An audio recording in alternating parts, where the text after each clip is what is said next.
news leader.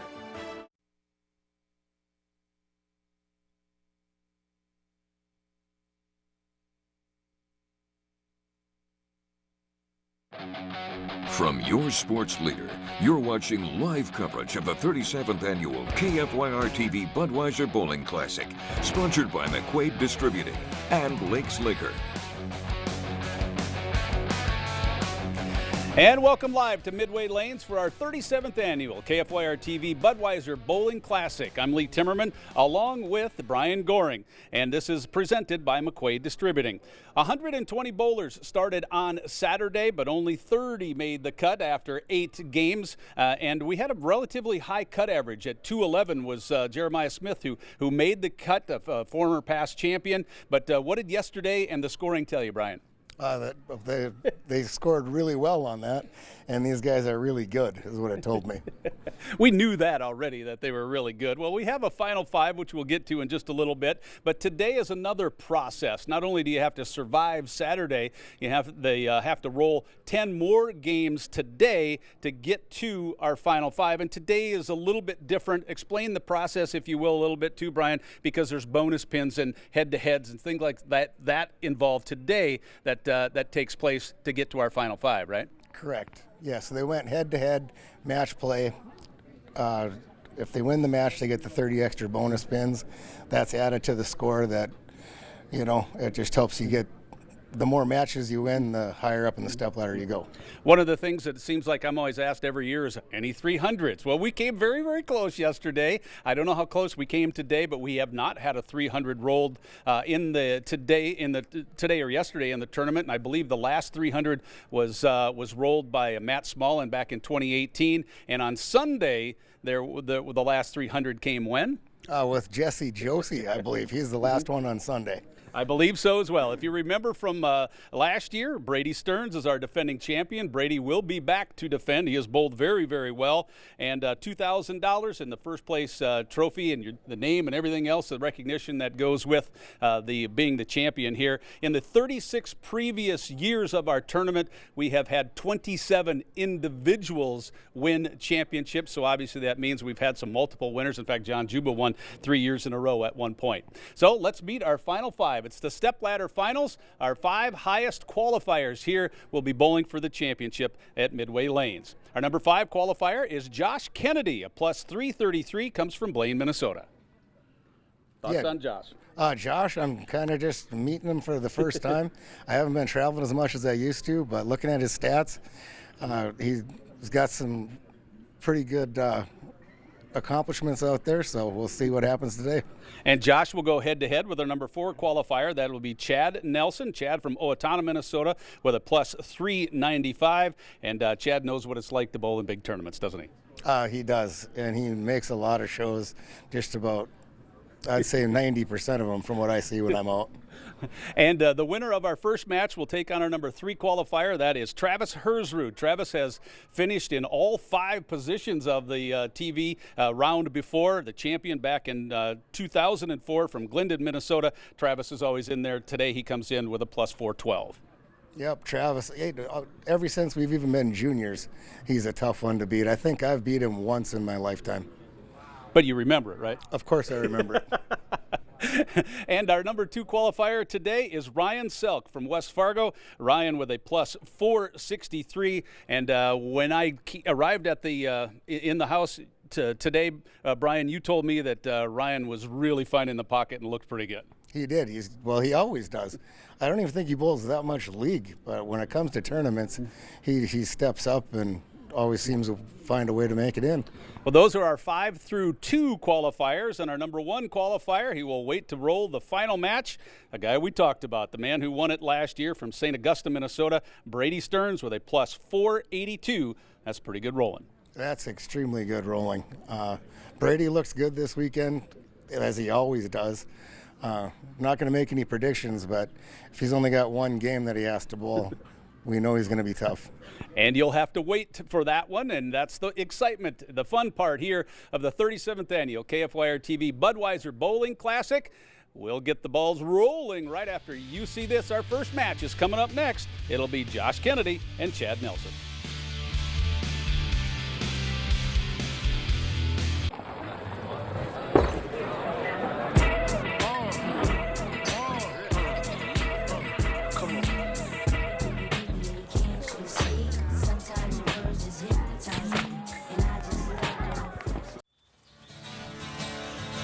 This February, Bushwood is back, and new members are taking over.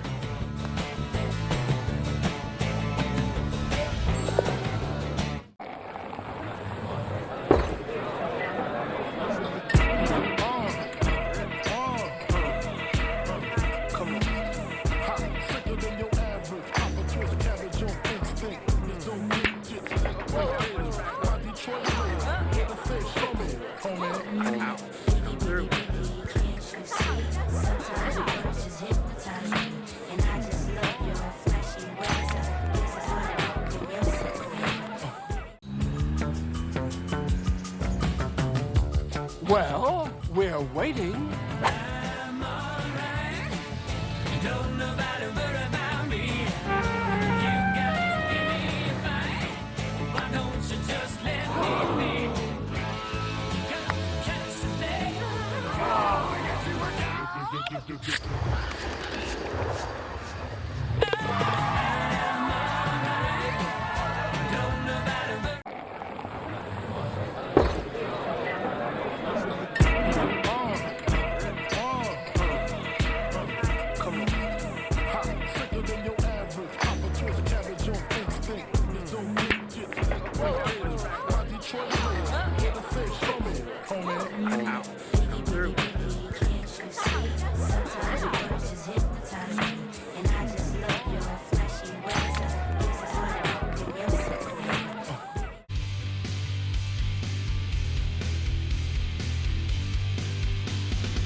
You are looking at lane number 32. 31 and 32 are our championship pair here at Midway Lanes. They always have been, but I know they used to be, 16 and 17 or something like that. I know that was when Jim expanded the house.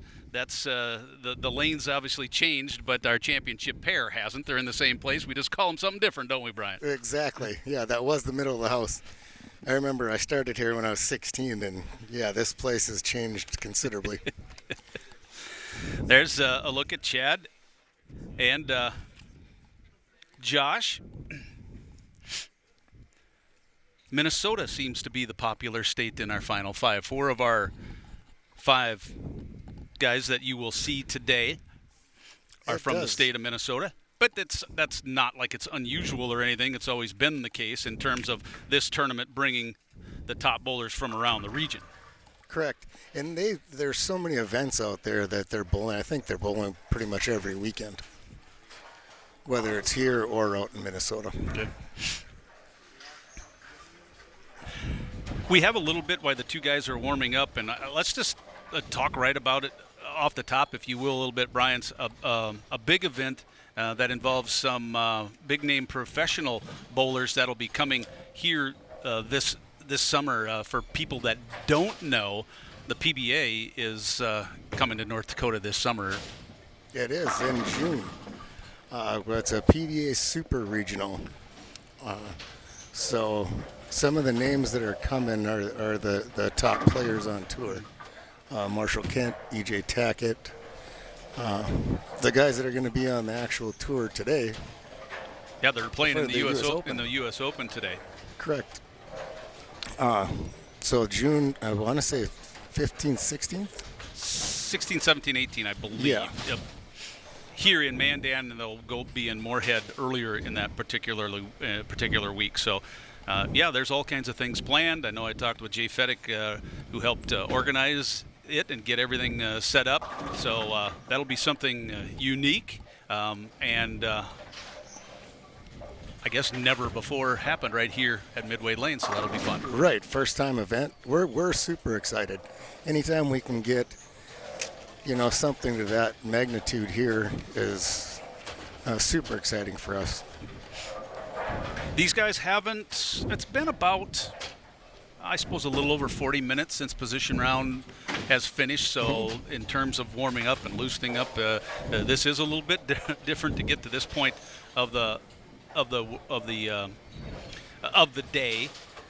But again, in terms of like talking, as you mentioned with Chad, he's been in these big events and he understands what it's like. He does, and used to the pressure that comes with this. Again, like he's one of those guys that you don't want to give an opening to. All right, Tristan's going to get the names punched in, and as the number 4 qualifier, Chad will get to decide in terms of who starts and who finishes. Which is actually a different way of saying who finishes. And as a competitor, that's the main thing in what lane, correct? Correct. Well, what he was looking for when he was warming up is which lane he feels he's got a better look on. So if he feels he can strike on one more than the other, that's which lane he's going to pick to finish on.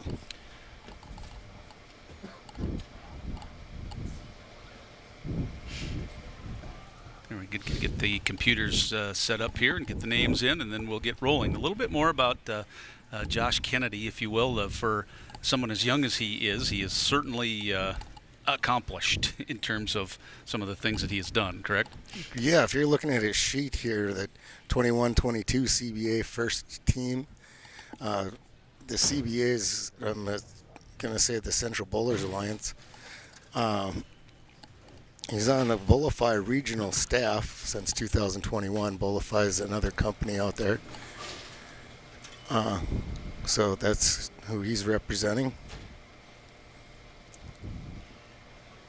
Here's a look at Josh getting ready here from Blaine, Minnesota, which, if you're unfamiliar with that, it's one of the northwest suburbs, if you will, of Minneapolis.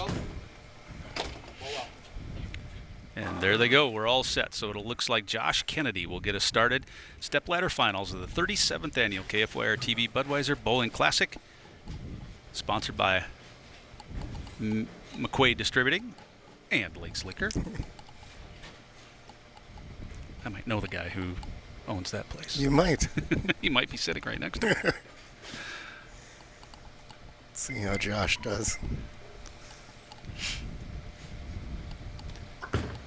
And we have started with strike one. He doesn't look nervous at all. And that's a good thing. That is. That was pretty smooth. Well, the way the lanes played this week, it kind of pushed everybody to the middle of the lane. So they didn't hook it a whole bunch, because if you got the ball a little bit too far to the right, it wouldn't come back. And Chad Nelson will answer with strike one in frame one.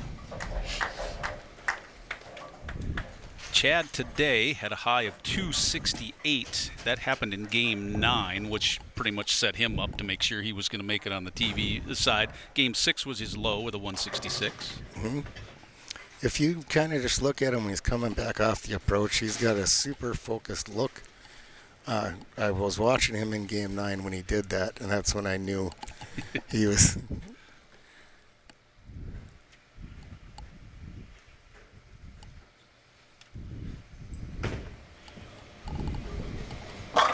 Two in a row to get it started for Chad Nelson. Another good shot. And that's precisely where he was playing when he shot that 268. Really? He switched to that. It's a Storm Phase 5. And he switched to that ball, and he's kind of been lighting them up ever since. On that replay, you can see Travis Herzrud there in the background. You might hear a couple pins falling down. That's Travis just warming up, staying loose, and getting ready, because he knows he'll take on the winner between Kennedy and Nelson. Second frame here for Josh Kennedy.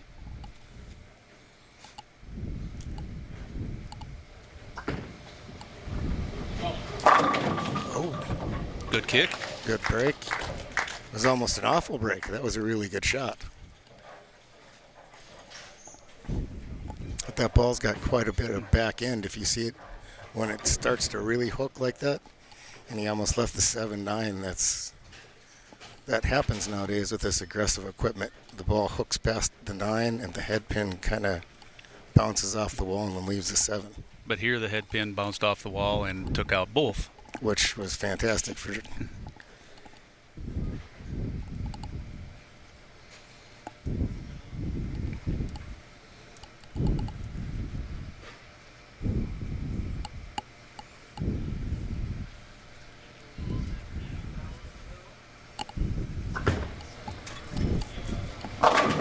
3 straight to start for Josh Kennedy. Josh is obviously, like most everybody here, has bowled, when you say almost their whole life. What is he, born in 96 and he's bowled 16 years already? Yeah. He's got 17 300 games on a high series of 846, which is... And once again, it looked like the head pin off the sidewall did some damage there to help him carry. Mm-hmm.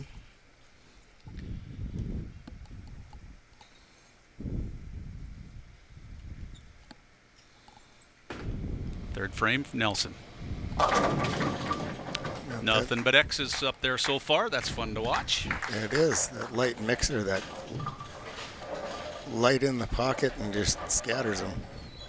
And they're both throwing 2 different spectrums of bowling balls. Chad's is not quite as aggressive. Aggressive means back-end bite? Back-end bite, how much it cuts through the oil. It's a little bit, it goes longer and what we would say cleaner. And then Josh is throwing a Idol Cosmos, which is it's more aggressive than what Chad's got. Oh, he pulled that in a little bit. Did he get away with it? Oh, he did. He got a super good break.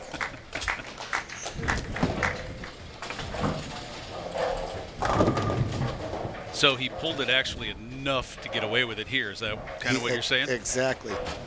And on this particular lane pattern, you have to do that. It has to be pulled really bad, otherwise you would pay maximum penalty and get the split. So is that similar to golfing, like say at Riverwood in Bismarck, when you just duck hook one really bad and then it whacks off a tree and goes in the middle of the fairway?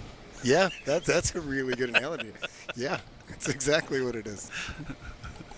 I grew up playing Riverwood too, so I know the Riverwood feeling. A lot, yep. So the trees taketh, but sometimes they giveth back. Kennedy's 4th frame, and he's left a split. Side a little bit. You know, all sports have sounds associated with them, and in bowling, of course, we know the sound of the pins exploding, but the sound of this is ugly if you're the one throwing it, right? It is. It is. It's definitely something you don't want to see. It's like a clunk. It's like when you're pounding nails into the roof and you miss and hit your thumb. And the count, with that 5 up there. See if he can get his...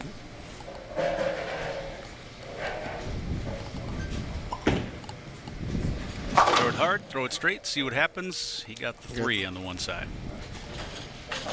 So the open in frame number 4 gives Josh 81 through 4. No, he needs to forget that shot, get up, take a deep breath, and go think about the first 3 shots that he threw today. And really for you guys, and I'll throw you in there because you've bowled so many tournaments and big events, it's kind of easy for you to just go, well, that ball's done, and then you move on, right? Right. You train yourself kind of to do that? You need to, otherwise you'll dwell on that and it'll mess up the rest of your game and your day. I can't lie to you and tell you that sometimes that doesn't happen, but for the most part, you try to get up and do that. Okay. Yep. And even though we were yakking there a little bit, you could hear the difference of what I was talking about compared to the split on 32, and he comes back here on 31, puts her in the pocket, smashes all 10 in the pit, and now you're right back on track. Right. No, that's sigh of relief. You just got, only that 10 pin, that actually looked really good because the 6 took out the 10 the way you want it to. But the door has swung a little bit open, and veterans like Chad have a tendency to take advantage That's what... of an opponent's mistake. See, that was a pretty good shot. And a pretty good result. All 10 pins right beyond. And that look right there is what I'm talking about. If you look at his face when he comes back, he's so solid at the line. Rotation, everything the same. That was 10 back. Winner of our first match will take on Travis Hersrud. Our third qualifier, Ryan Selk, is in the 2 position, and our defending champion, Brady Stearns, in position number 1.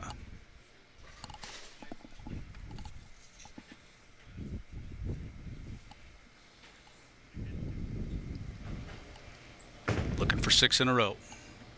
Oh, It looked good, and then the 10 just stays there. If you notice that one, it kind of started to hook a little bit early. Like right there, it kind of set up, and it still looks like a good shot, but that's why the 10 kind of stayed. It lost its energy. So when it does that, you lose rotation on the ball, and then there's less punch when you get to the pocket. Correct. Is that the way? Is that what you're explaining to me? Exactly. Yes, it loses the energy. Is what we call it. So it's kind of already flipped, and that's why it didn't take that 10 out. Still a good shot. So a 9-count spare for Chad gives him that spare, working off that spare in the 5th, 139 count through 5 with the spare up in the 6th. Right. Josh, he's going to want a double here. Yeah, he needs to make up for a little bit of lost ground that he cost himself with the open frame, correct? Correct. General rule is anytime you leave an open, you need a double or preferably a 3-bagger behind it to cover it up. Nope. And that's, not what you're looking for. And of course, that's the lane. The issue happened last frame. Mm-hmm. What's probability on something like this? Oof, it's not good. It's really... It's not good. It's pretty tough, yeah. Vegas would give you high odds on this one, huh? Yeah. But that goes back to the bowling ball that he's throwing. I don't know his game well enough to say, but that ball's pretty aggressive. And if you let up on that speed at all, that's what's going to happen.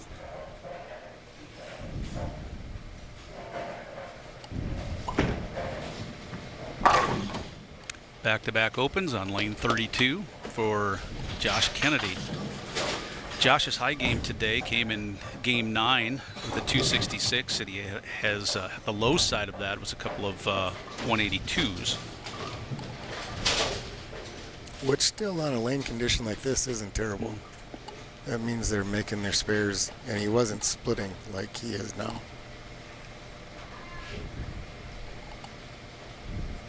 I think he's trying to hide from the cameras, but there's a gentleman off to our right that you may have seen before, Jim Mellon. He is. I'm surprised he hasn't jumped up here yet.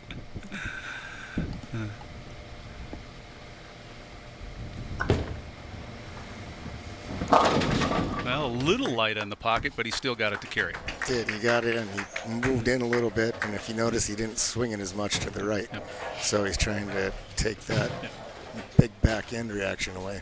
Yeah, if you're just new to us, when I say the name Jim Mellon, there's not many people in the bowling world in this part of the country that don't know Jim. But if you don't, obviously, Jim is the reason that this tournament pretty much exists, in my opinion. He always says, "Hey, if it wouldn't be for the TV, now it's the other way around." As you're looking at the, It goes in combination, yes. But he's got 57 years in this building.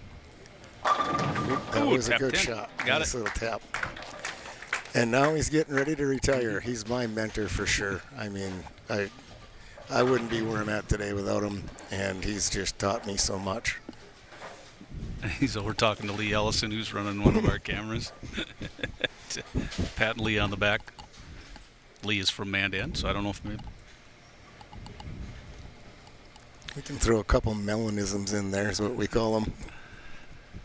There you see what Jim always used to call this, like the super load-up frame, the 8th frame here. So Right. And that would be the 9th frame is what you're looking for. That's a good shot. And got 7 of them. Did it just skid out a little bit at the end? It did. I don't know if he threw it bad. He's kind of turning his hand.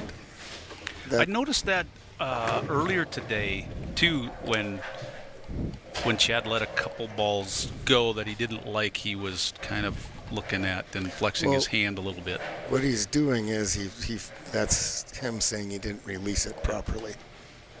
I don't know that he's saying he's injured. He's trying to make the mental note, hey, you got to do this. Exactly. He's got a pretty good lead here. He's with that spare up in the 8th frame. This will be 8th frame here for Kennedy. Yeah. Josh is going to need some strikes. Throw 2 here.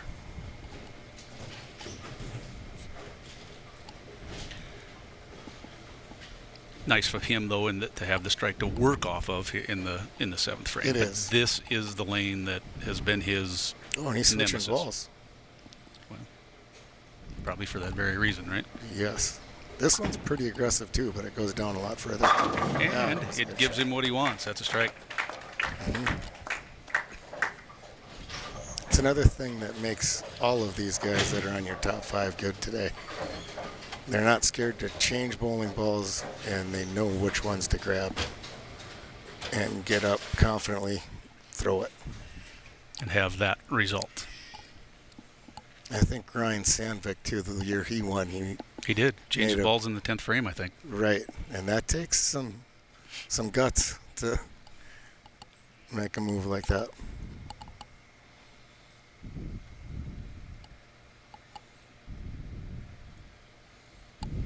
Frame 9 for Kennedy. Oh, then we went back to the other ball there. That Cosmos was a good shot.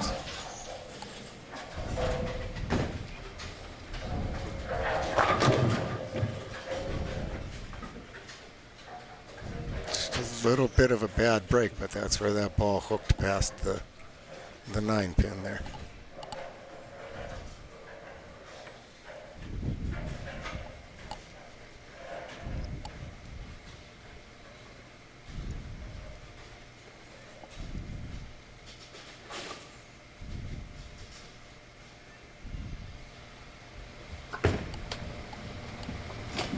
The spare there in the 9th.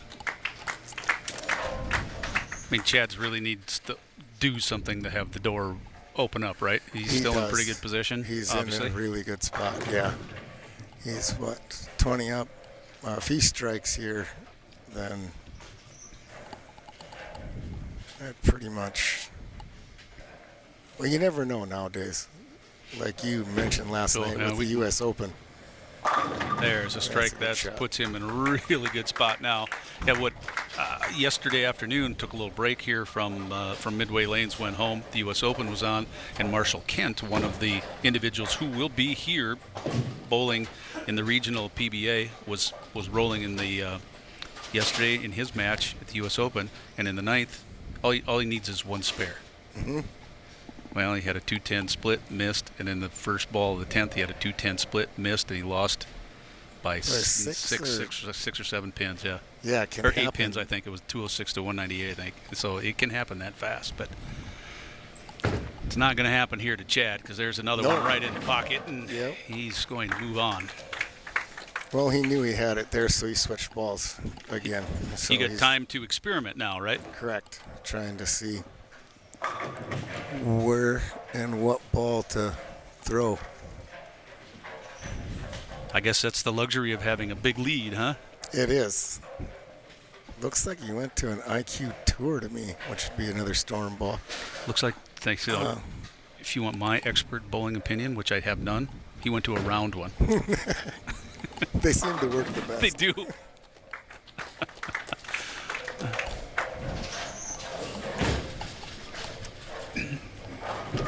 So just working on the final count, we know Chad is going to move on in his head-to-head match with Josh Kennedy. So he's got a possible, 259 here. Mm-hmm.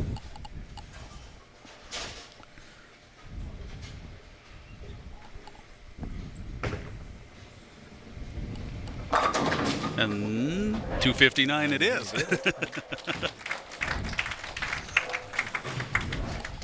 And that shot, too, he actually sent out a little bit. He's really checking his, what we call area, to see how much room he has. He has his spot that he knows he wants to hit, but you're saying now he's used the 10th frame to experiment to see how much he can, quote-unquote, get away with? Exactly.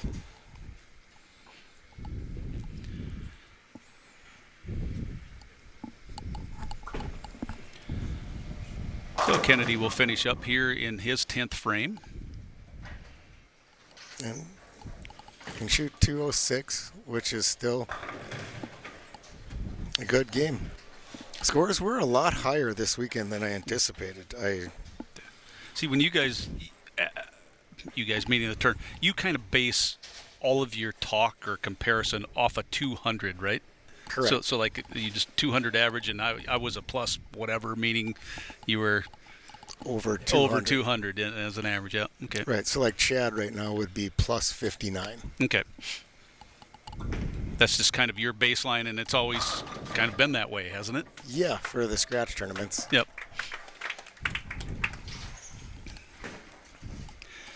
So one more ball left here from Kennedy, and our first match of their stepladder finals And will be complete.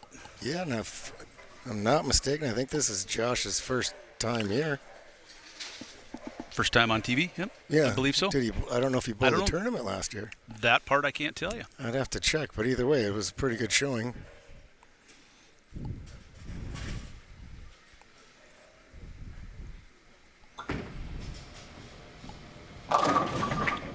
And a 205, right?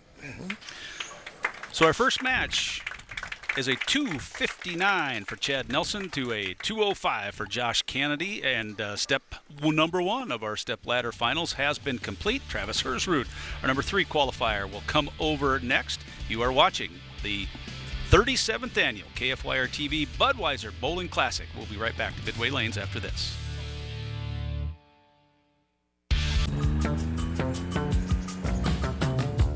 Well, we're waiting.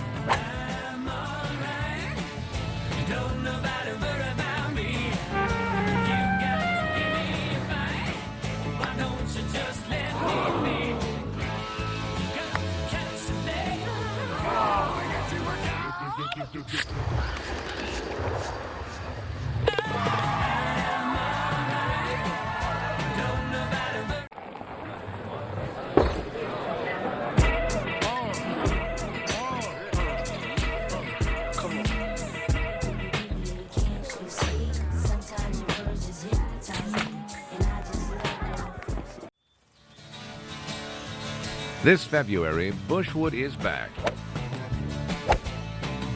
And new members are taking over.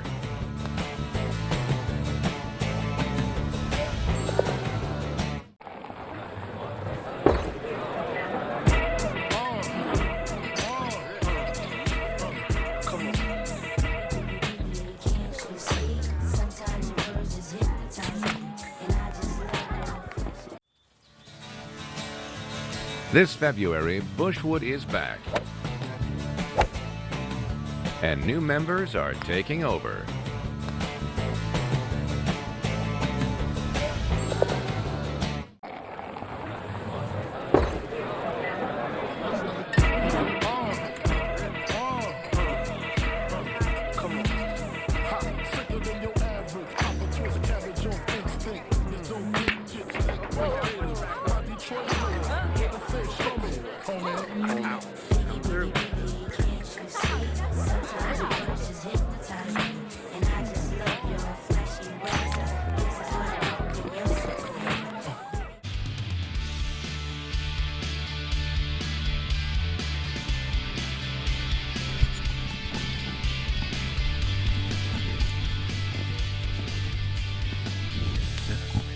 So we're back here at Midway Lanes.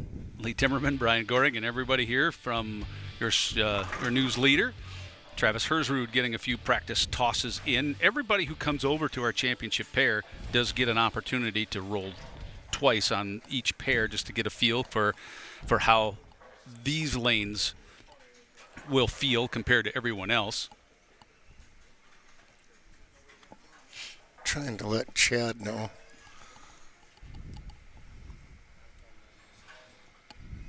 But he's not paying attention to us. He's over getting a drink of water anyway.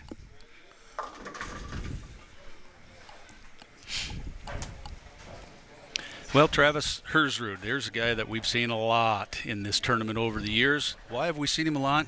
Because he's very good. He is. And I don't want to say simple game, but he does. He keeps himself out of trouble.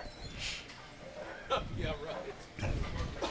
And I did ask, because his wife Nikki was bowled in this tournament a bunch, but she did not come over this week because they have one of their kids, I believe, was playing a volleyball tournament. So Nikki was was having to do parent duties while Travis was over here earning some money back in the KFYR-TV Budweiser Bowling Classic. Yep, that's what Missy told me anyway. I was talking with Missy earlier today. Yeah, and I did talk to Nikki this week, and that's what. Otherwise, she would have been here bowling. Travis's son is ready to bowl next year. He's going to be out of the junior program. Okay. And he's one to watch. Talk about junior programs. Boy, the one here is exploding. It is. I know Jesse was telling me that some of the fundraising that has been done to provide the opportunity for these junior bowlers has been fantastic. Yeah, it's basically free for them. Let's see if Chad's still lined up. Looks like it. And I'm going to answer that question with a yes. You are correct. That was a KPO. Keen perception of the obvious. See that ball, if you notice, it's just a lot smoother. It doesn't have the big snap on the back end. Travis plays quite a bit straighter. One of the interesting things about how Travis's day has gone, the position round was his lowest of the day. He had a 167 there in the position round, knowing though he was in such good position. And he's, in his practice shots too, Brian, he was on lane 32, he was being a little light. That wasn't coming back. And you'll see that on this replay. Yeah, then he left the washout there. He kind of, in his position round, I think he had about the same reaction.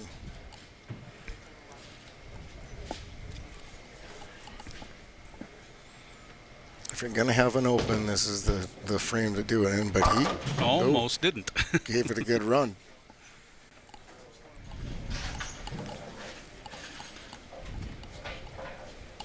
See what kind of adjustment he makes.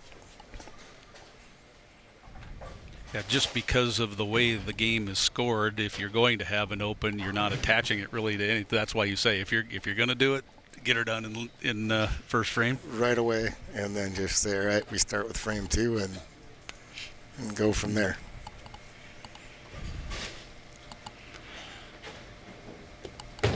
Here's Rude's first on lane 31 in the pocket, but left 2 in the back row, it looks like. That's an 8-10. That tells us that ball is not digging through the oil enough. As a matter of fact, his buddies are going to probably give him a little grief over that shot. That's why he's laughing. It started already, man. Yep. Here's Rude from Glendon, Minnesota, so it's a battle of Minnesota bowlers here. Owatonna, if I didn't mention it lately, that's where Chad's from. Employed by the city of Owatonna.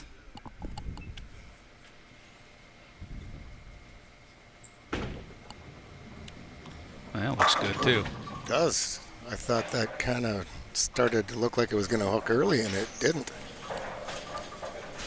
2 strikes here for Nelson to get things started. He seems pretty comfortable after 2:59 start. That helps. And again, the stepladder head-to-head thing it's just a different animal compared to even the head-to-head matches today, and then everything you do on Saturday. It's just a different approach. Different feel. There's nobody in the bowling center. It's just you two up there, and you get focused. It's almost like tunnel vision. Yeah, you almost have to, don't you? Because isn't there a certain, and you can explain this way better than I could, but there's a rhythm to what you do on a Saturday when there's 4 on each lane, and it's you wait for this person. I follow so and so all day. As soon as he or she gets done rolling, it's my turn next. Well, obviously here you're all by yourself. There's nobody else in front of you. We got some lights on to make it look pretty for everyone at home.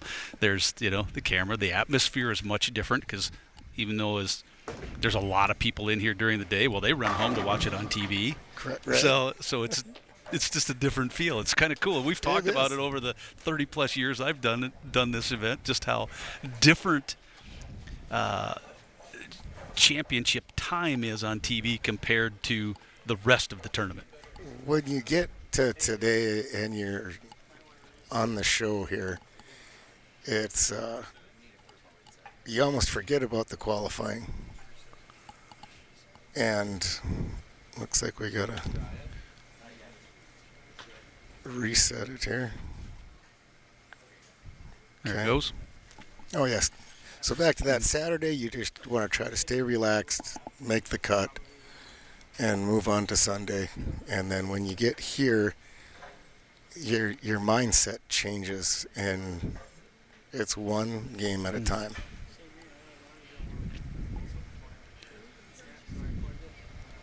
Lane 3 for Hersrud, looking for that 10-pin. He covers it.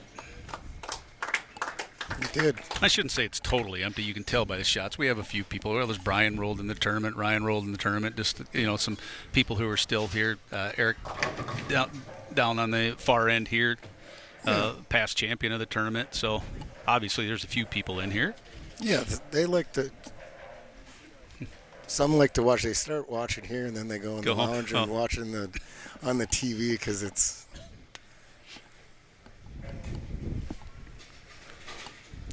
And then, of course, Travis and Eric Kempel are usually doubles partners. There's what he needed. That's the sigh of relief walk, I think, isn't it? Just going to say that. That's exactly what that looked like. What were those commercials back in the day? Thanks, I needed that. Yeah, right. That's kind of one of those two there from Hersrud. Woo, thank you. Well, yeah, 2 opens in the spare. And that 10-pin he had was a good shot. That could have helped him quite a bit.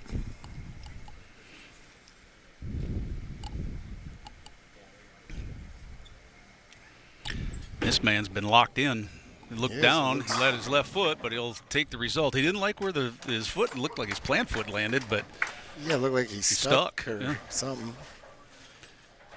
But it came off his hand the same way. It was still clean release. There you can see him look down with left foot, and he's still looking at his left foot before, or the whole time the ball rolls down there, hits the pocket, looks up, and goes, "Well, I'll take my 4th in a row, I guess." Yep.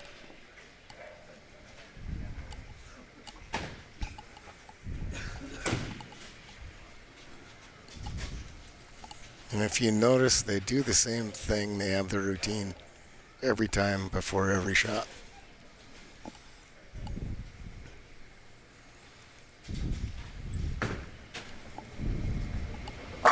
Five straight. Right.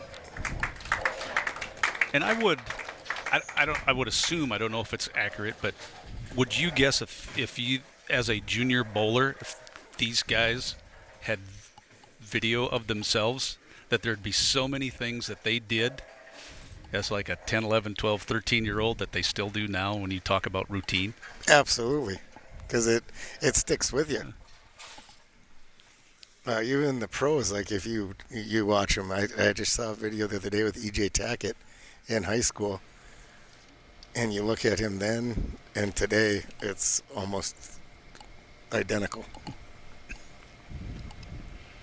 Well, we mentioned that Travis, you're looking at right here, getting a strike, won the tournament in 2004. He bowled for the championship in 2011. Came up as the runner-up that year.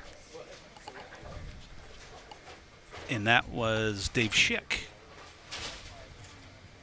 who defeated Travis in 2011.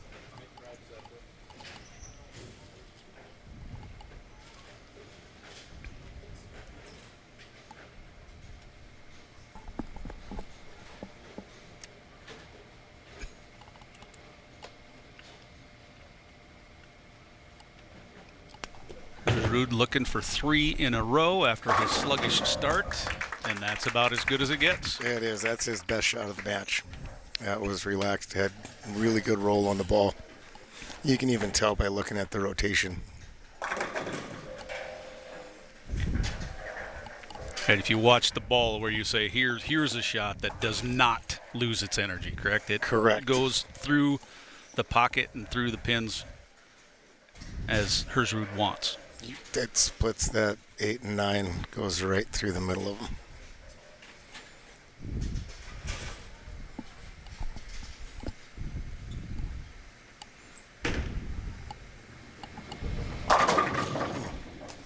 Takes care of the 7. Does. Locked in. He's got a really good, what we would call look. So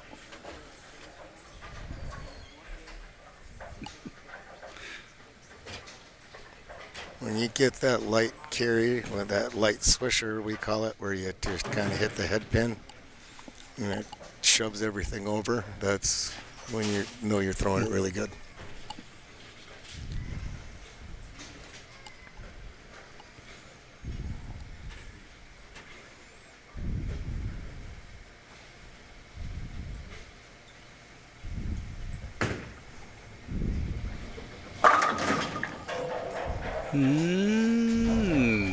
Six in a row and a 9 count in the 7th. A little bit tight on that head pin.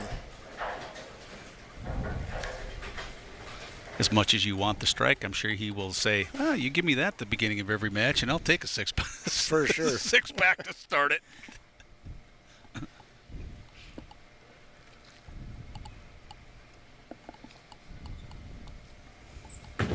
Well, when you start off like that, you put so much pressure on your opponent.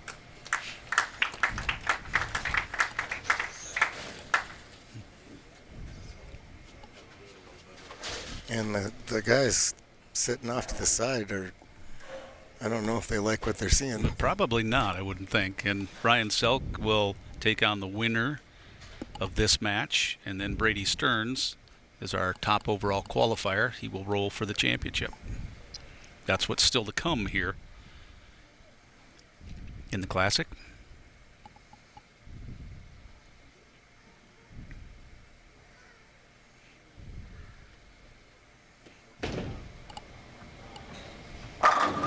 And really, at this stage of a head-to-head match, this, obviously Travis knows this. This is the when you can't play defense in bowling. There's really at this point nothing that he can do unless Nelson helps him out. Exactly. Just do this. Yep. Collect as many pins as you can. Hit the pocket. Throw a number up there. And hope to get and lucky. Understanding that it's probably not going to be enough, but you just never know.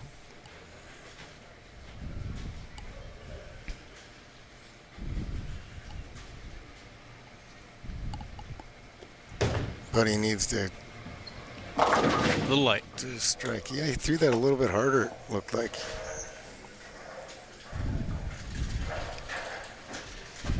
Which, having basically no knowledge of oil patterns or anything about that, but the point is that he threw it through his break point, is what you're saying, right? Exactly it. So just because you think I'll throw this ball harder and I'll make the pins explode more, that's not the way bowling works, is it? Nope, it gives you almost the opposite effect. Oof, and that wiggled. chopped right there. Yeah, he's going to need some serious help from Chad now. Chad's bowling in his 8th frame. 6 strikes in a row, working on a 9-count spare.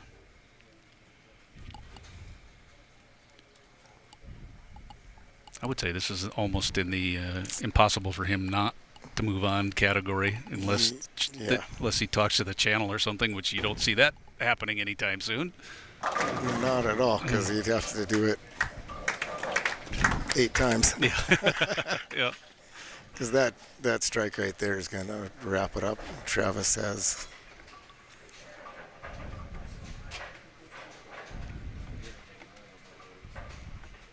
Yeah, with any kind of fill here, Chad's got him locked out.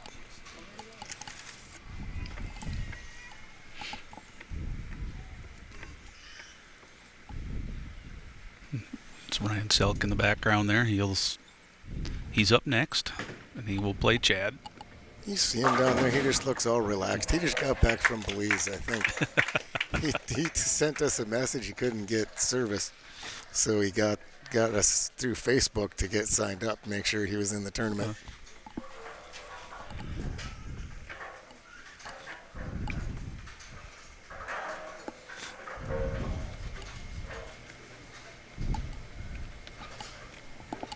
Yeah, with the 189 and 2 X's up there behind him. Chad's moving on. Moving on, yep.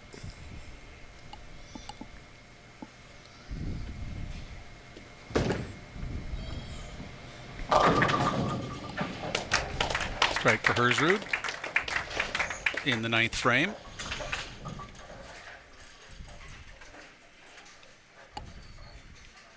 Travis will take home $850 along with his 4th place finish this year, I should say. Pretty good payday. It's considerably more than I'm making today. How about you? Oh, yeah. It's considerably more than I'm going to make this month.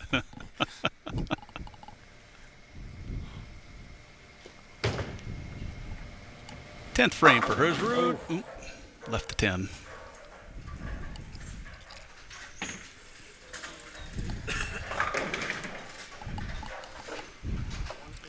And that gives you an idea there of their routine. Even though he knows the match is over, he still brushed his shoe. Yep. To keep the rhythm. Everything, yeah. Hersrud has 21 300 games to his credit throughout his bowling career, and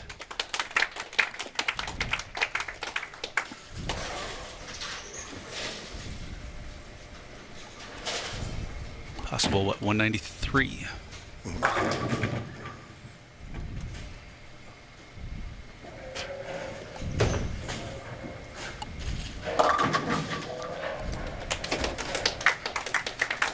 So 190 for Hersrud, shakes hands with Chad Nelson. Chad will move on, but he has to finish this match, obviously, first. Yeah, and I look for him to probably do what he did last game.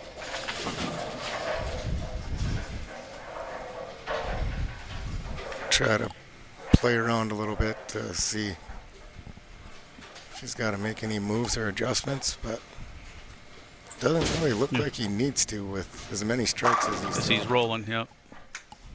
And there's another one in the 10th frame. All but the 9 count in the 7th have been strikes. I was going to mention something, but I didn't want to put the...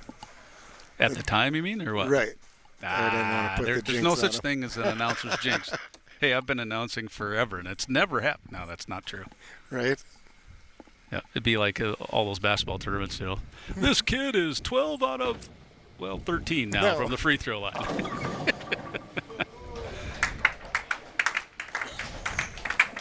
Got that light little mixer.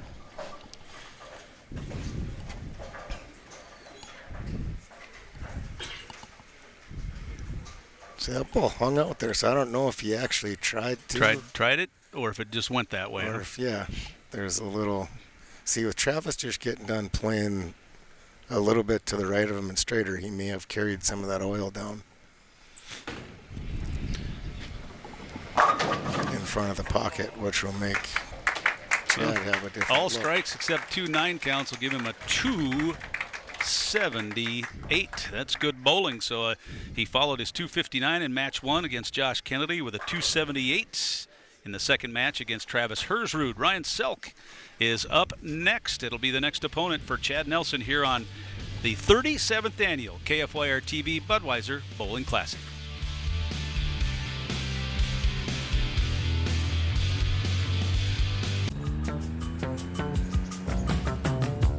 Well, we're waiting. I'm alright. Don't nobody worry about me. You got to give me a fight. Why don't you just let me be? Got to catch the day. I'm alright.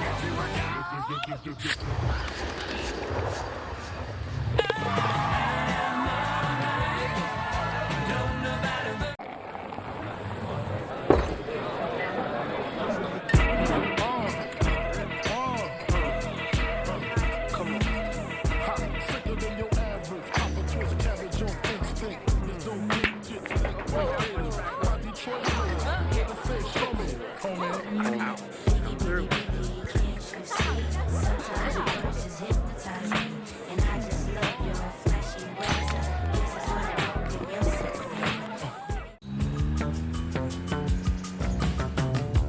Well, we're waiting.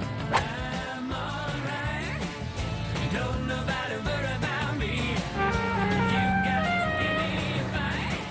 Why don't you just let me be? You got to catch the day. Am I right?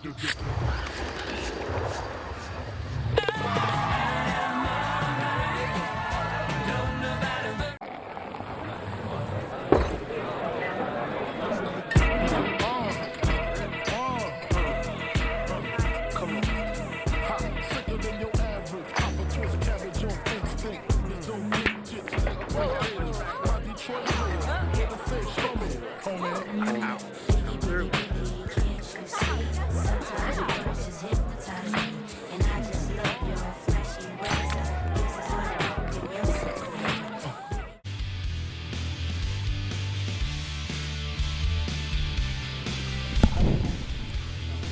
We're back live at Midway Lanes on your news leader, watching on our NBC stations in Bismarck, Minot, Williston, and Dickinson. I'm Lee Timmerman along with Brian Goring, and you were looking at Ryan Selk taking his final warm-up tosses, our number 2 qualifier this week from West Fargo, coming into this match with a plus 463. That's pretty good shooting there from Mr. Selk. Ryan knows what it's like to be in this tournament and be on TV. He's been here before.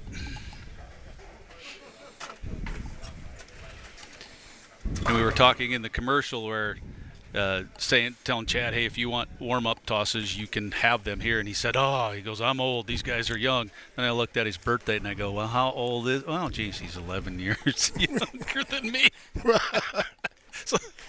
so what does that make me then? Right. Older. He's a couple years older than I am. So Ryan Selk will get us started. Ryan again from West Fargo. Highest sanctioned series is an 826. He's been bowling since he, I think, could walk. And he wrote down he was only been bowling for 37 years. And he was born in 82. Right. Well, he grew up in a bowling family. His grandparents have North Hill Bowl in Minot.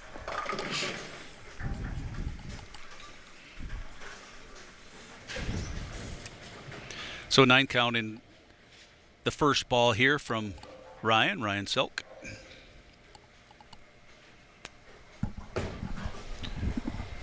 Boom. He got her down. Of the 10 matches bowled previously today for Ryan, and kind of the interesting part is that he had his high game in Game 5 at a 263, followed by his low game right after it and with a 188. But the beauty of the head-to-head, his 188 still got him a plus 30 because he won his head-to-head match. Won the points. That's huge. Because instead of going back to the plus minus, he stays plus. Well, and here's Mr. Locked In. He is still there.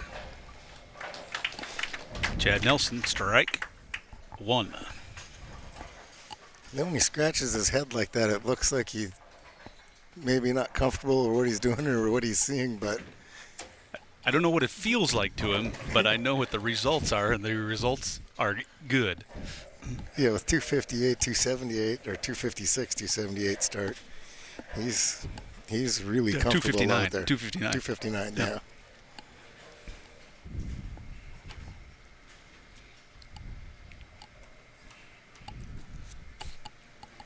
I can confidently say I would not like to be bowling against him right now. Well, you don't get here by accident. You know, you don't luck your way into the stepladder finals or what he's rolled.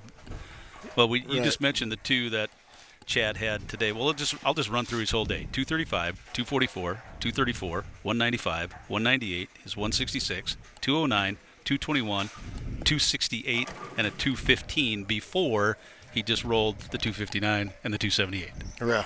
So good luck. But Ryan knows he's, the way Chad's bowling, he needs throw string some them together. strikes. Yep. Well, you need one, I guess, before you get the others, and that's what he's searching for. Looks like he hung up in that one. It didn't come off his hand.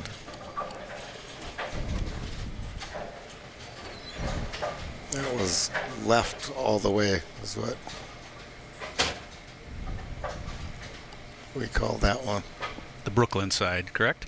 Correct. Oh, oops, swing and a miss. He just said whoops, yep.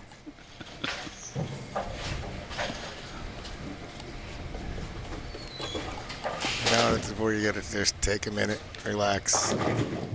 Yep, find the pocket and let the pins do what they're going to do. In warm-up, he looked pretty good. I didn't.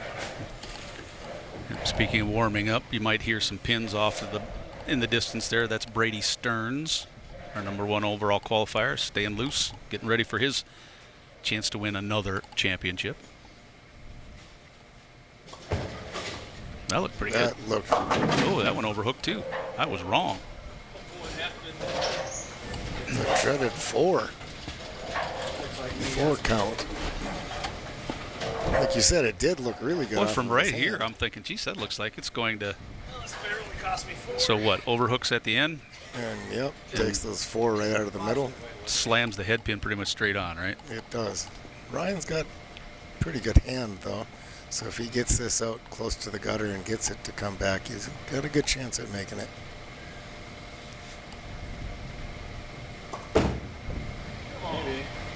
Nope, not quite. Well, and again, the way that Nelson's been bowling, I mean, Yeah, one has to think yeah, you have to strike. He knows that the hole just got a lot deeper. Yeah, with those back-to-back opens and the nerves set in, your mind starts thinking and overthinking.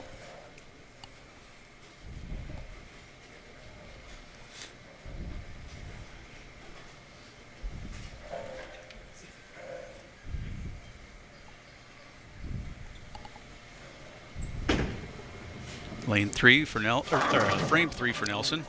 That was a nice little break. Trip 4, what that's Yeah. called.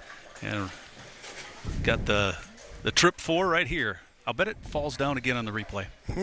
You think? Oh, look, it happened. And Selk is sitting there thinking, son of a sailor. That son of a sailor is a good Jimmy Buffett song. That yes. sounds about right. Son of a sailor.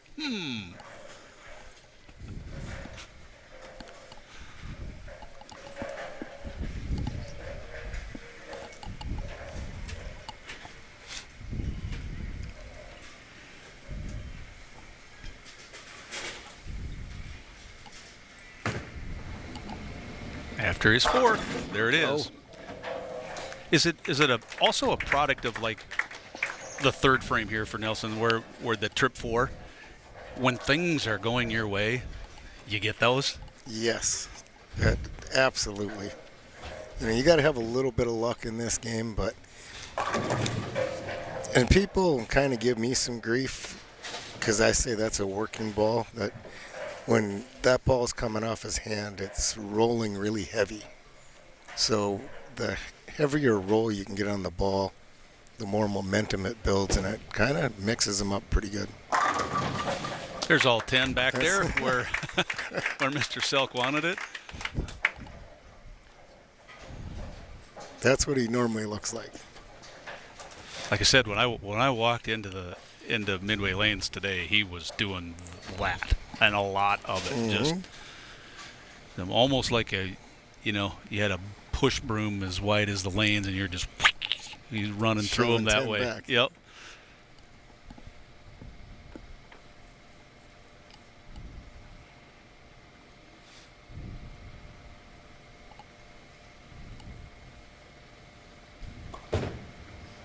That looked pretty smooth too. Yep. Back-to-back results. Yeah, he's liking that. Yep. But you can tell in his approach, everything there, how much smoother he was. The roll on the ball, it didn't do this big snap on the back. It kind of rolled right up into the pocket.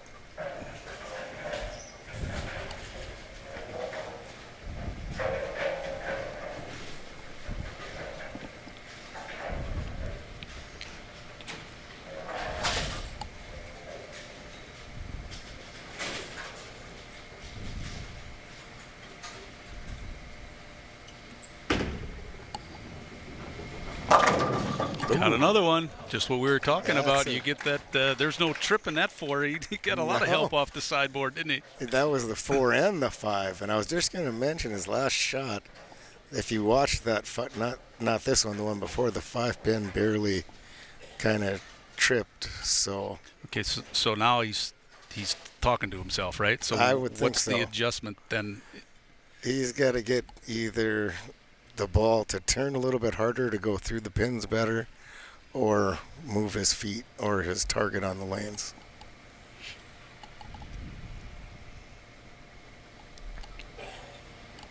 He had 6 in a row to start his last match. Looking for number 6 right here. There it is. And that's what makes these guys so good. He made that adjustment right there. He went a little bit deeper on the lane, which meaning he went further to the left side. And Yeah, his came up- target doesn't change, obviously, right? No, But he yeah, did- because he still wants to hit the 1-3. But his target in the front part changed. He just made sure that he came into the pocket a lot more flush.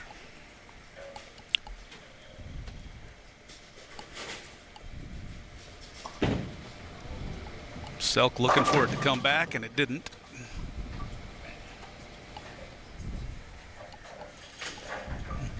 And much like the previous match against Hersrud, Nelson just doesn't appear like he's going to open the door for anybody. He is not.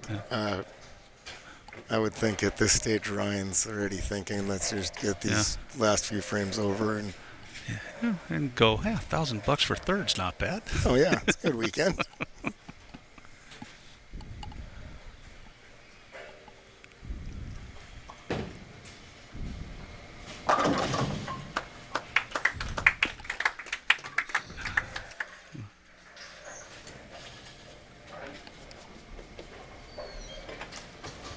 So this will be the frame number 7 for Ryan Selk. You see how he's done up there, but if he could push a reset on 2 and 3, he would do it.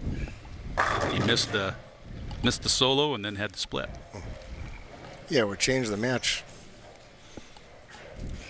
considerably, but when your opponent doesn't miss, it really makes it hard. Oh, we pulled that a little. Oh, and got away with it. One thing about Ryan, though, you can't say he doesn't enjoy himself. He all the time. He was known for the Zubaz pants. I don't know if you know that. That's used to be his thing he would show up in. I don't know how many pairs he has. I gave the top trouser award to Dwayne Edwards yesterday. Yep, that was a good one.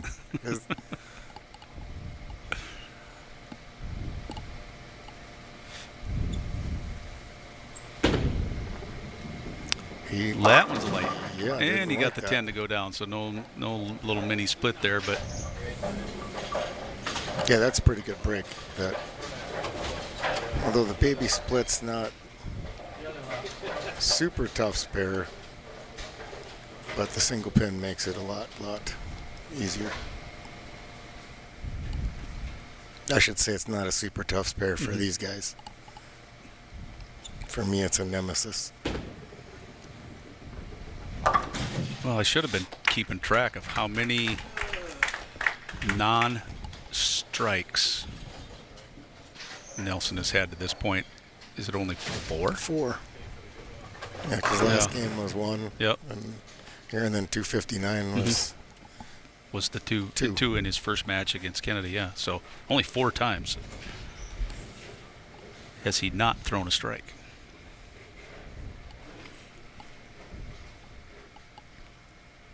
I don't know if Brady's scared, though. I doubt it. Looking forward to it. And it Here's a good goes. shot. Takes care of the 7. He's coming over already. Maybe he wants to get a look to see what the ball looks like going down.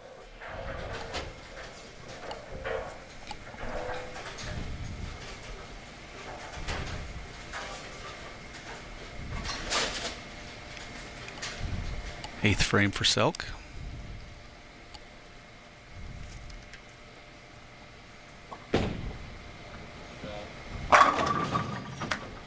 There's a double.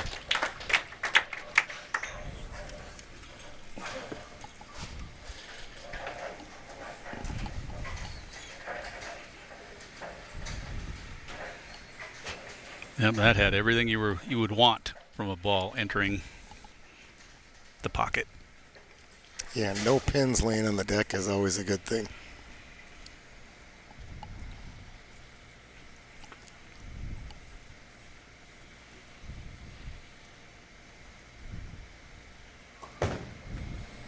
That looks pretty good too. Oh, hooked. Took a big bite at the end, huh? Yeah, the shots that from here look good have not produced for him. Yeah, Brian's league average is 230. We mentioned his 826 is his highest sanctioned series. Selk's two kids are now up to 15 and 13 years old. He doesn't seem old enough to have kids that old.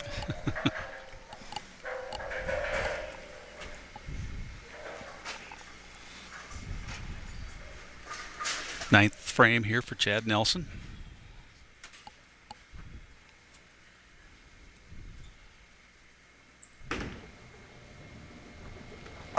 Right back in the pocket.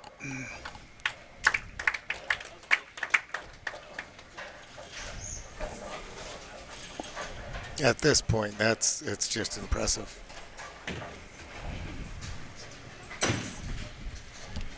I'm not so sure he's not looking at a record for the stepladder.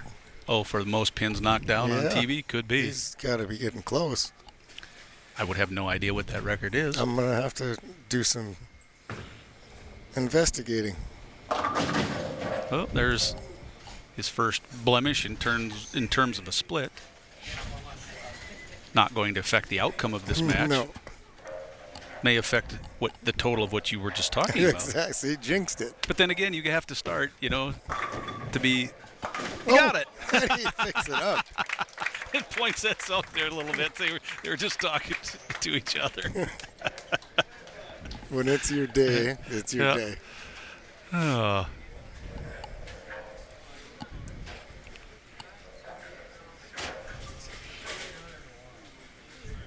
And when you get locked in, sometimes you talk about that step ladder. Sometimes the most difficult position to be in is maybe the position Brady is. It's where you want to be, where you only need to win one match head-to-head to win the tournament. But you're going against a guy who's doing that. Yeah, I'm not so sure. My math's not super quick that he didn't come close to shooting 800 right there. 256, is that what we got there? Mm-hmm. Ryan will finish up his 10th frame, and it'll be a battle of Minnesota for our championship. Yeah, and I think they traveled together. That's what I was told, yep. And we'll have time to maybe develop the story, but Nelson and Brady Stearns, Chad's kind of a mentor, if you will, kind of helped him out in his bowling career a lot. 2 strikes in a row in the 10th here for Selk. He has one more ball to roll. And now he's relaxed.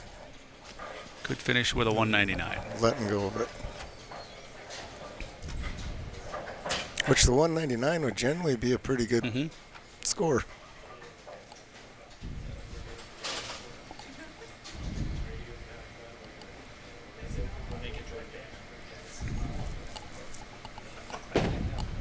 So a 256 against a 196. So there we go. Climbing the ladder is Chad Nelson. He made it all the way to the championship match against Brady Stearns. That's coming up next right here on your news leader, live from Midway Lanes. It's the 37th Annual KFYR-TV Budweiser Bowling Classic.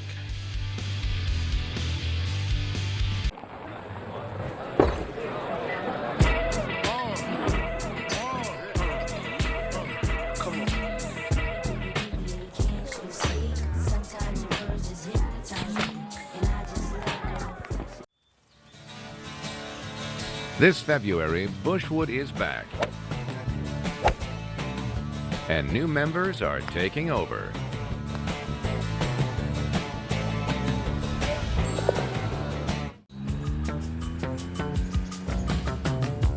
Well, we're waiting. I'm alright. Don't nobody worry about me. You got to give me a fight. Why don't you just let me be? Got to catch a leg. I'm alright.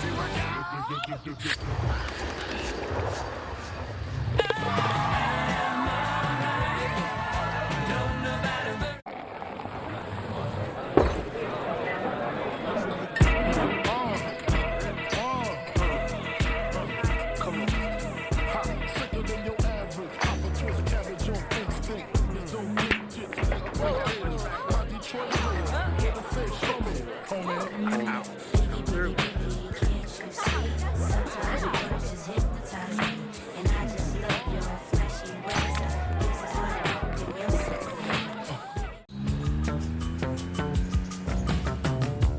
Well, we're waiting.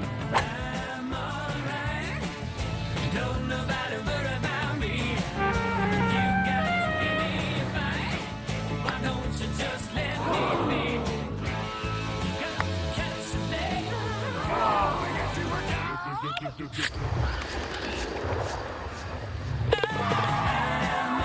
alright. Don't nobody worry.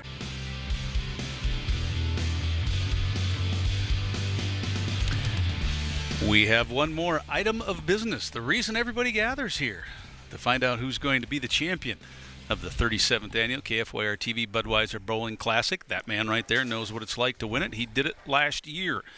That is Brady Stearns. Comes to us from St. Augusta, Minnesota, Looking to go back to back. which has not been done very often. Other than John Juba winning 3 in a row, I don't think it's been their back-to-back has happened, to be honest with you. Yeah, I don't recall.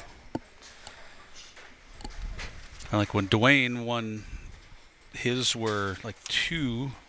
Sandvik won in close years together. Jack won in fairly close years together, but I don't think, other than John Juba back in 88, 89, and 90, has there been Back to back. back.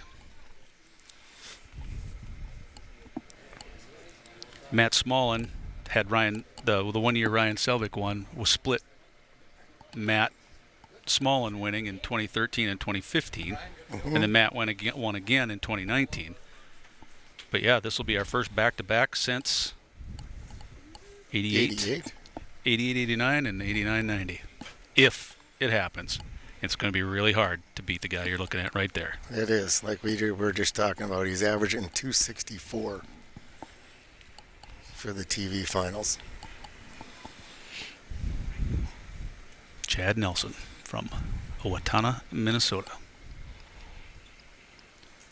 The number 4 qualifier with an opportunity to finish number 1, and for the first time today, he did not start with a strike.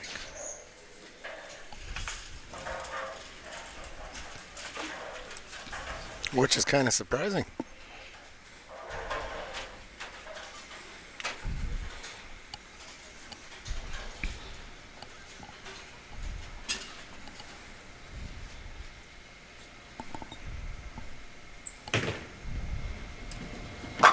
Hasn't needed the spare ball very often, but every time he has picked it up, he has converted with it. Including the 6, 7, 10. Mm-hmm. Made it look like a normal, just get up and pick it up. Well, you talk about guys who have that pro-ready look. If he wanted to make a commitment and do that, try to make a run in professional bowling, this guy looks like a professional bowler, doesn't he? 100%. Same routine every time. Solid. Head doesn't move. Follow through. With a 9 count.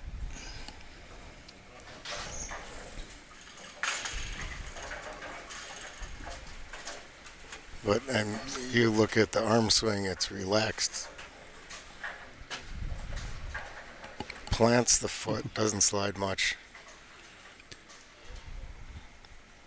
You know, the guys who were able to have power but not look like they're throwing it hard are the ones that really are good at this game, aren't they? Yes. Well, they're letting the bowling ball, the weight of the ball, and their legs. Yeah. They're using their legs, not their upper body. But that seems to be the case in all sports or whatever. You take a look at Olympic sprinters like Usain Bolt, who won all those Olympic gold medals. When you show replays of him running that fast, his head doesn't move. You know, it just doesn't look like they're the guys who look like they're trying to run fast aren't winning. Right, because they're putting too much effort into it.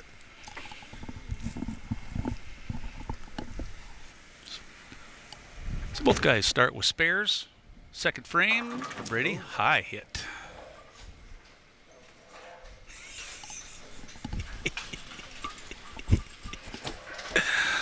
Well, we might as well tell everybody why we're laughing. Jesse just came in and handed you a note, which says, I'm still the last guy on Sunday. Ha ha. Meaning to shoot 300. to roll the 300, which we mentioned off the top of the telecast here. It's that was, though, before we started putting out tougher oil conditions.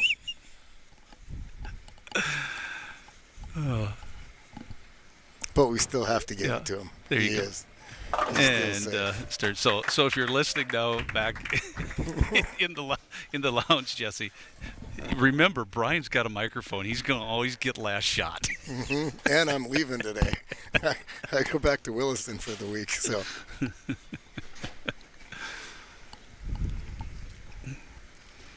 I'm sure I'll pay for it somehow. You would expect it, wouldn't you? Mm-hmm. Nothing less. We got a really good crew.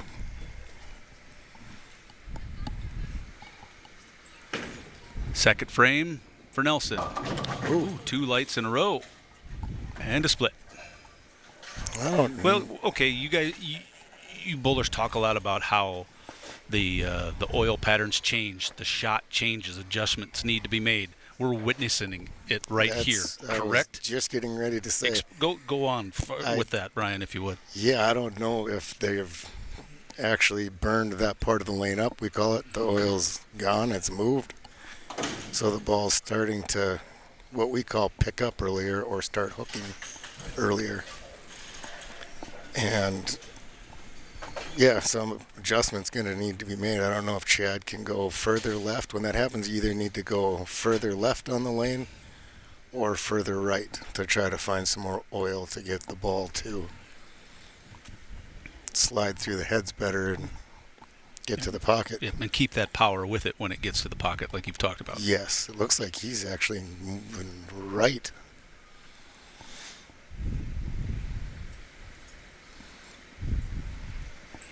Third frame. Oh, and the trip got it. four. I think he went a little right with his feet, but kind of stayed in the same area of the lane.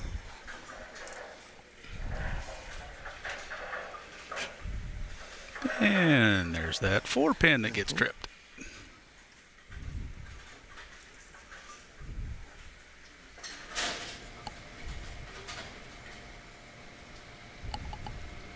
And these guys, after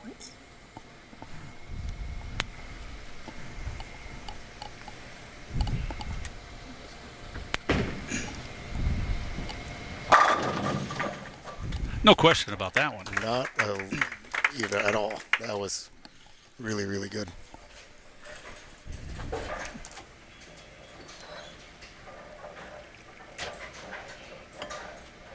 can tell by that replay, his spot, the middle arrow, is what he's trying to hit first, which he did, rolled right through the center of it.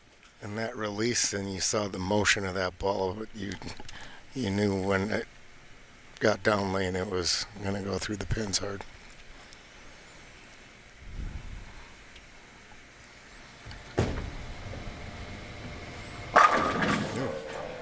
Left the 10. I guess over the years I've always said, and it's never been no one's ever told me that it isn't, but since there's more right-handed bowlers than left-handed bowlers, I always say the most cursed pin in all of bowling has to be the 10, right? By for, far. For that very reason. By far.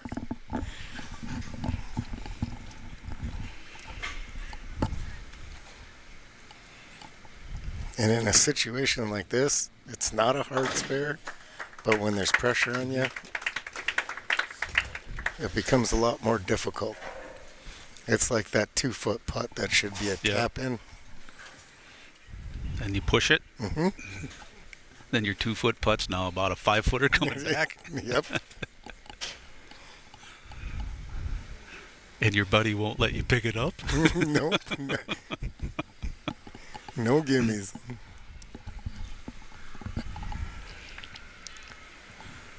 Let's see what adjustment he makes here. 4th frame for Nelson.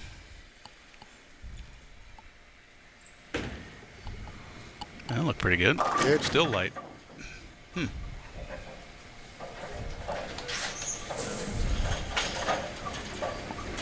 Yeah, so I don't know if Brady kind of got in his area of traffic, because that ball's not. But, it looks like he's been using the 3rd arrow there, and that ball was just a smidge to the right of that 3rd arrow. Then he must have caught some more oil, and that's where the ball's not picking up and making it back to the pocket. Good spare. Well, strikes have been the name of his game so far today, but it looks like spares to this point are what you're going to need to keep yourself alive here in our championship match.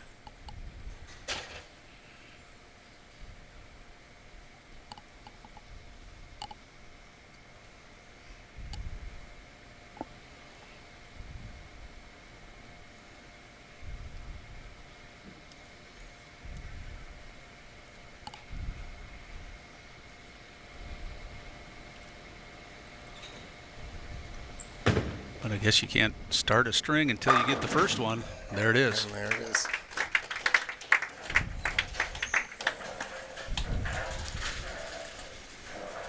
I would think if he doesn't strike on 32 the next time, he's going to make a move or switch balls.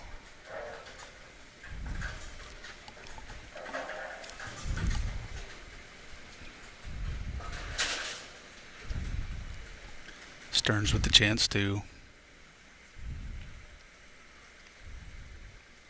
Tie it up. get the strike here to match Nelson's strike in the same frame. There it is. That was a 10 back. Stearns today had his high game in the 3rd with a 265, followed by his low game with a 202, which is why he's our #1 overall qualifier. Yeah, low game out of 10 games with a 2-0. I take that back. He started with a 173. Oh. First game of the day. Yep. Get it out of Kind the of way. like an open frame. Yep, That's get where it out you of the want to way. do it.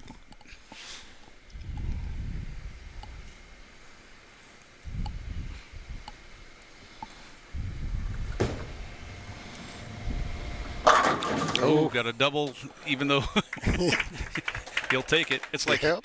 that's like hitting a bank shot, 3-pointer in basketball. They're not going to take the 3 points away from you, but your teammates or everybody around you is not going to give you credit for it. Exactly. And these guys are pretty good friends, but otherwise that gets a guy kind of steaming. It shouldn't, because, you got to have some luck. But when your opponent throws a Brooklyn at you, it's hard to not think about.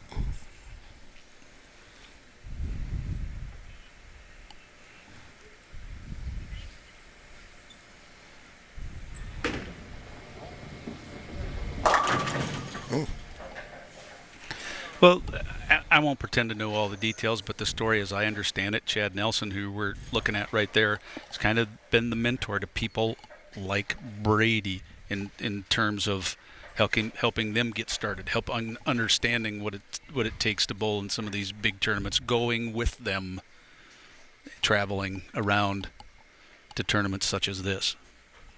Yeah, and You know, oh, The heck channel, didn't it? yeah, That he don't count. missed a spare. That's pretty rare. Yeah, when you have somebody that can, you know, take you out there and show you the ropes, it helps a lot. Like the juniors now can bowl adult events because the prize money that they win goes into a scholarship form for them, so they can't take the cash, but Yep. they can put it in there. So these young high school bowlers are getting a way better experience than we used to have. We had to go just lose our money to all these experienced guys and They didn't give it back, did figure it out. No, It's called the lesson, son, and it will cost you. it's exactly how it was. Well, following the open with a strike. That was good. Obviously, the first chink, really, in Nelson's television armor we just saw last frame. Yeah, missing the 10 pin, that's pretty rare.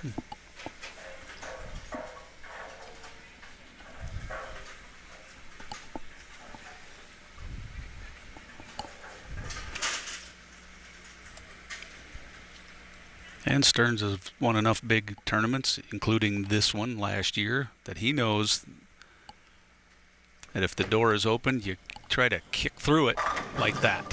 He just did. Either one of these guys, when that door opens, like you said, they try to slam it shut.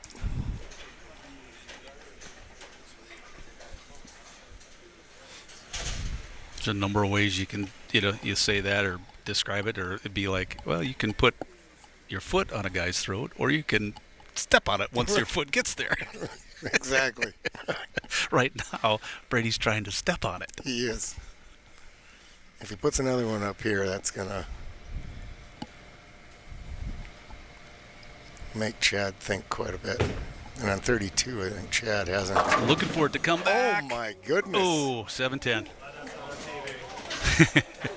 Oh, that was almost. Oh, I'm shocked, actually. I can't believe that just about happened. what just about happened? that Work would've- through it. It would have been crazy. It would, because that's what it's called, the sour apple. It would be the 5-7-10. And yeah, when Herzog left the 8-10, and I said his buddies were going to give him some grief. If that would have stayed, I think that would have made quite a few views on YouTube. So now, the crazy part of the head-to-head world is now Nelson, after leaving the 10, you get another open. We're right back into this Yeah, he battle throws again. Needs has to a double here, and he's got the 3-bagger going. Gets him right back in the match. I'm still trying to wrap my head around Brady's last shot there. I didn't see that coming.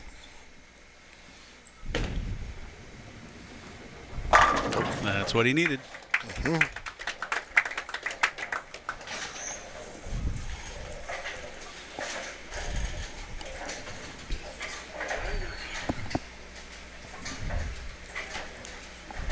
There was no doubt there. There were pins flying everywhere with that one.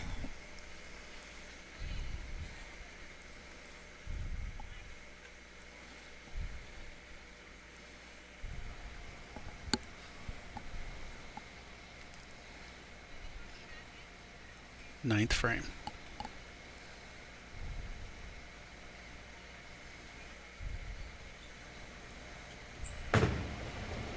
Oh, looks good. And it is. That was what we call, he forced that shot. If you look at how tight he kind of stayed, and he threw it fairly hard, making sure he's going to hit the pocket. And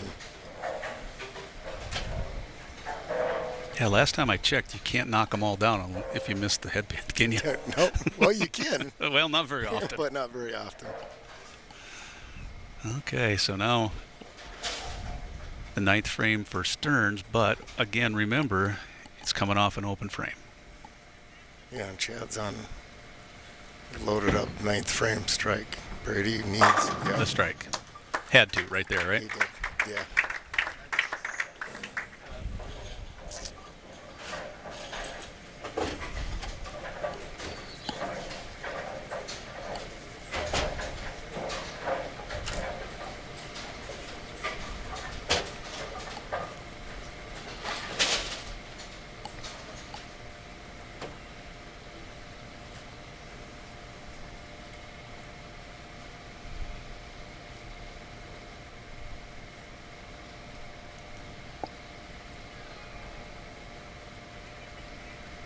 Crazy, we're down to the 10th frame of our title match.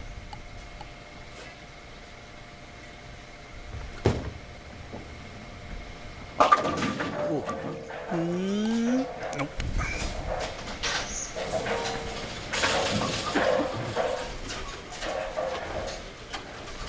This has gotten interesting now.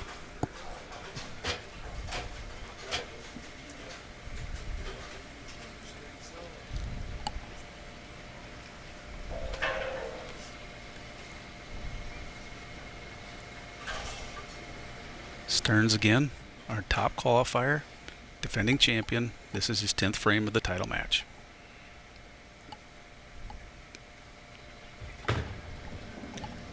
He will get one more.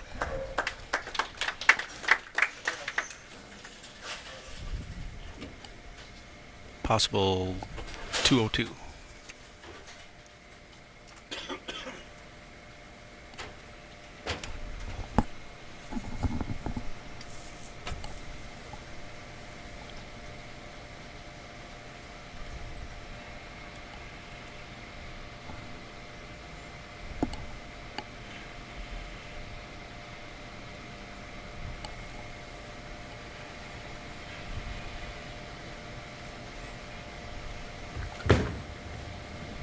His final throw this weekend is a strike, so 202.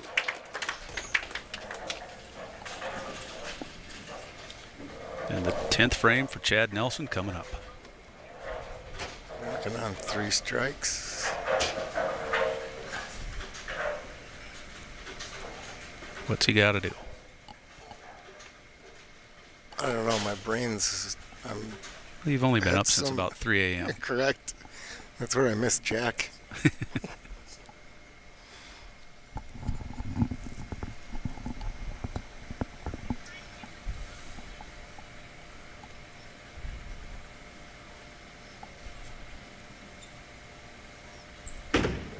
First ball of the 10th. Looks a little light, but he got it to go. He did not seem extraordinarily confident with that one when he let it go. No, but well, when he got down, I think there he was hoping for just for the carry. Carry, and he got Like it. he did so that's there. 4 strikes in a row now Yeah, for so he's at Chad. 184. He's just going to need a mark.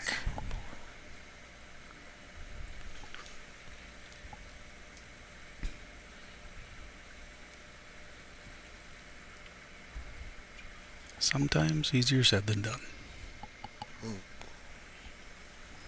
Yeah. He's got more opens this game than he had the... Mm-hmm.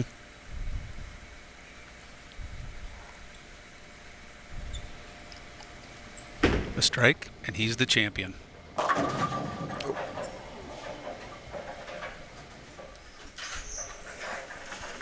Okay.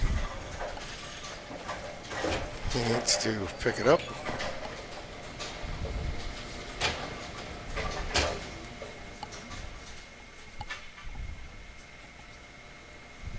If he misses, we go to a We ninth tie. and Yep. 10th frame. He needs to knock it down to win by a pin. Correct? Correct.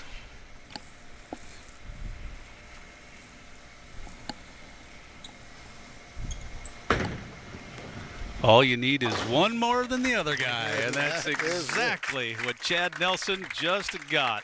He wins it with a 203 to Stearns' 202. So congratulations to Chad Nelson. our champion here in year number 37. We'll be back with the trophy and check presentation right after this.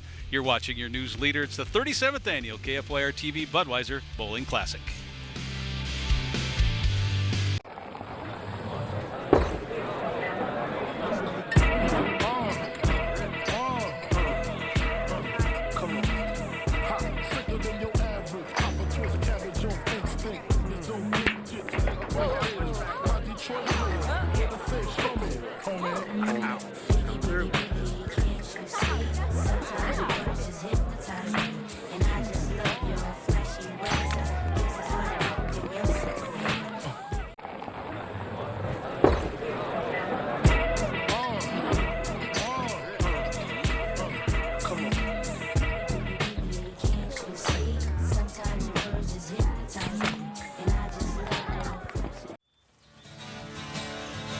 This February, Bushwood is back. And new members are taking over.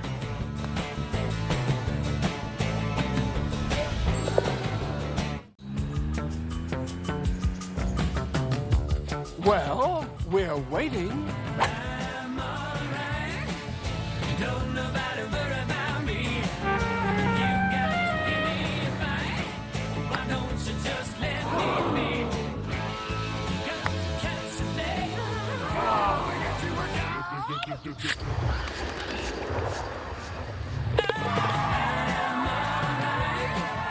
Don't nobody worry.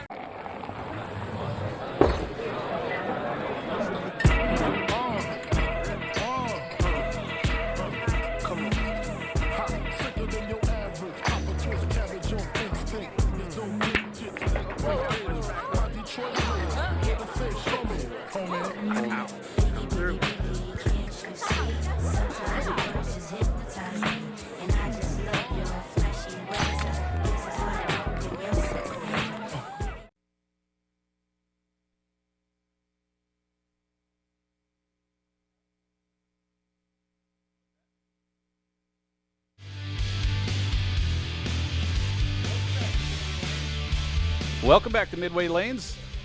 Our champion, Chad Nelson, this year. We just watched Chad roll through, as happens every once in a while, I guess. You get into that first match, you get on a roll, and he got himself all the way to the title match, and he had the one more pin than he needed. Let's meet our final five, bring him in, and talk to him once a little bit. We'll start with our number 5 finisher. Josh, come on in here. Josh Kennedy from Blaine, Minnesota.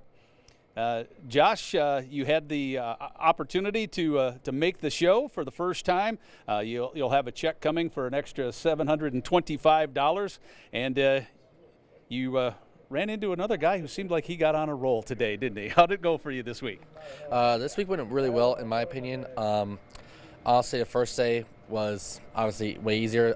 Today was a rough start. Bad execution at first, but tried to keep myself in it, and just kept telling myself it's not over, just keep grinding and go into the position round. I kind of knew it was going to be hit or miss depending on the pair I hit. Otherwise, yeah, I just jumped to 5th after a good game, and right lane got really tricky on the TV pair. Otherwise, it was a good weekend overall. It was a good weekend. Thank you very much, Josh. Josh, again, from Blaine, Minnesota, our 5th place finisher here this week. Thank you so much, Josh. Let's bring in now, thank you. We'll have Travis come in here, Travis Hersrud. Travis finishes in 4th position, one of our other Minnesota boulders from Glendon, Minnesota. Travis, you will finish with an extra $850 for your 4th place finish. And we talked about it, I guess, a little bit before. We went on the air and on the air. You finished in on the TV round in every position, and this year you take a 4th place with you. So how'd the week go? You know what, it was good. I don't bowl much anymore. I bowled for probably an hour on Friday before I got here, and apparently it paid off. Yeah, so it was good. Yeah, I'm not going to complain. Thanks to you guys, though, Brian and Jim.